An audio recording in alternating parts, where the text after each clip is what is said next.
రేపు పొద్దున్నే ఇంకొక చోట ఎవరినో అగౌరవపరచాలని కానీ ఎవరినో ఇబ్బంది పెట్టాలనే ఉద్దేశం కానీ అసలు లేదండి.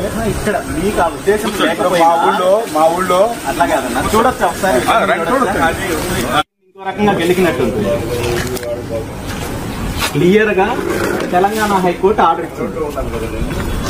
ఇక్కడ మతపరమైన అంశము, మతానికి సంబంధించిన మనోభావాలు దెబ్బతింటాయి కాబట్టి ఈవెన్ మన రాజ్యాంగం కూడా ఏం చెప్తుంది, ఆర్టికల్ 25, 26 ప్రకారము మతపరమైన దేవుళ్ళని మనుషులతో పోల్చి కించపరిచే ఇది చెయ్యకూడదు అనేది చాలా క్లియర్ గా ఉంది.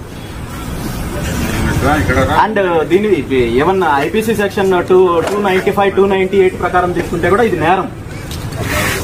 సో అది రేపొద్దున్నే రాష్ట్రం అంతా పెట్టాల్సిన పరిస్థితి వస్తుంది కదా. అది అందరికీ ఇబ్బంది కదన్నా. ఎన్టీఆర్ విగ్రహం పెట్టుకోవడంలో ఇబ్బంది లేదు, ఆయన పైన అభిమానం ఉన్నప్పుడు ఎవరైనా పెట్టుకోవచ్చు, దాన్ని కాదని.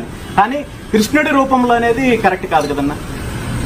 ఆయన కృష్ణుడు కాదు కదా, ఎన్టీఆర్ కృష్ణుడు కాదు కదా, ఆయన రూపం రూపం అంటే ఇప్పుడు ఆయన ఇంకా చాలా వేషాలు వేశారు కదన్నా.